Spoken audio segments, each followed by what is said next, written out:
Chancellor, Vice-Chancellor, Raurangatira mā, tēnei taku mihi atu kia koutou, tēnā koutou, tēnā koutou, tēnā koutou katoa.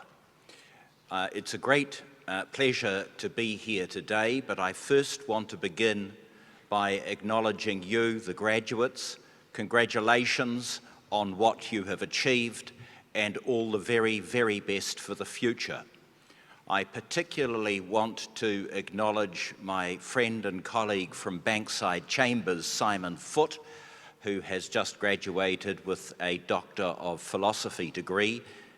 This is not an advertisement, but he's a very fine lawyer, a great colleague, and I didn't know that he was so studious.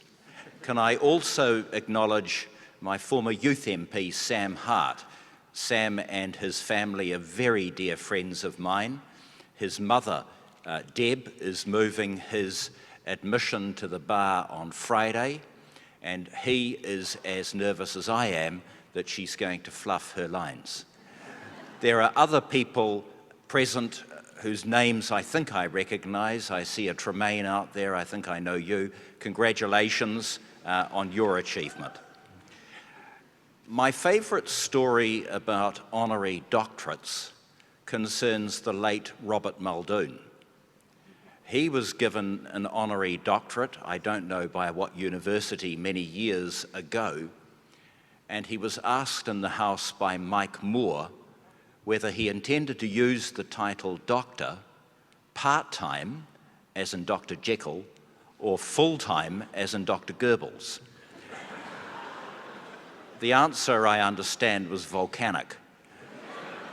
But the correct answer is that someone who receives an honorary doctorate is not entitled to use the name doctor, but it is received with great pleasure and with grateful thanks to the university. I endorse everything that the Chancellor said about how lucky we all are to have been graduates of Victoria University. The Governor-General hates it when I say this, but she was my torts tutor. Geoffrey Palmer, former Prime Minister, terrorised me in legal system and the law of torts. And Ken Keith, who was finally a judge of our Supreme Court and a judge of the International Court of Justice, taught me administrative law and international law, and it was such a great pleasure and honour to appear before him in The Hague when we took the Japanese to the International Court of Justice over whaling in the Southern Oceans. But the particular person in the faculty I want to acknowledge is Professor Tony Angelo. Tony Angelo was my first teacher. He gave me 7 out of 30 for my first term's test in legal system. And he wrote over my paper, confused about the law. Well, eat that, Tony, because I was Attorney General for 9 years. But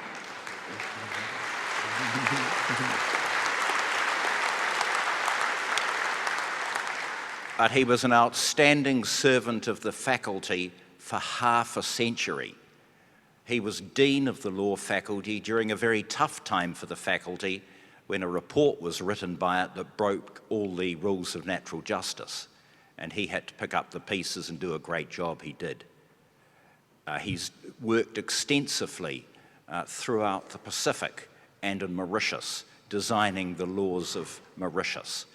And for that reason, he was made a Queen's Counsel by me in 2016 and was given the honour of the Order of the New Zealand Order of Merit. He's an outstanding individual, and he typifies the commitment and the excellence of the law faculty. When I studied constitutional law with Professor Quentin Baxter, I have to say that we never once studied the Treaty of Waitangi. It never rated a mention. And yet most of the work that I did in my public life concerned the Treaty of Waitangi and breaches of it. And it very much was the education of a public man to be the Minister for Treaty of Waitangi negotiations and try and address some of the wrongs that have occurred in our nation's history.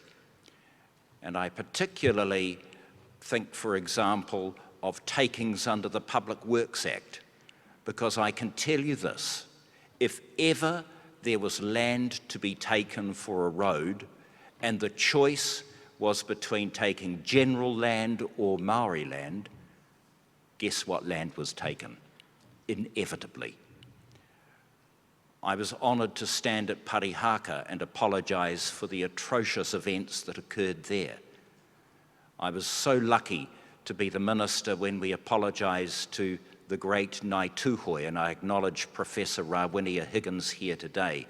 So many wrongs have been perpetrated throughout history against those wonderful people, most recently with the horrendous police raid in Ruatoki some 10, 12 years ago. They have been treated so unfairly, and to reach a settlement with them and to apologise for what happened was one of the great highlights of my career. I acknowledge Dame Fran Wild, who's here today. She is, among other things, the chair of Te Papa. She was my treaty negotiator on many occasions, and I always remember the time Fran phoned me and said, look, the iwi, I think it was Ngāti Pahawera, want some land, and Doc says it's pristine land, but there's only one problem with it. It's covered in gorse and it's got goats on it. It's old lands and survey land. And I said, well, I'll pay a visit. Remarkably, by the time I visited, the goats had been shot and the gorse had been cleared. And that was 10 days. So this is the sort of thing that iwi have had to confront year in and year out. Treaty settlement negotiations were never easy. And in accepting the honorary doctorate, it's so important for me to say I accept it not only for myself, but for the many, many people who have worked so very hard in treaty negotiations over the years to secure justice for their people. So as you practice law, and I'm obviously not referring to the engineering graduates, I do hope that the lawyers here today will recognise the opportunities that there are, that what you may think you may think that you have learnt it all, but I can tell you your education in the law is only just beginning. So thank you very much for the tremendous honour that I have been accorded today. I very much appreciate the opportunity that I had to be the Minister of Treaty Negotiations, and I'm very heartened that in recent times the Dominion Post and other newspapers have decided to apologise for their coverage of treaty matters over the years, as well they should. When I was negotiating with Ngāti Toa over the great haka composed by Te Rapraha and secured an agreement over that with Ngāti Toa, the headline in the Dominion Post was, All Blacks haka goes to Maori. So they've got a long way to go, a lot to apologise for. There are other things I could suggest they apologise for, but my political career is over, so what's done is done.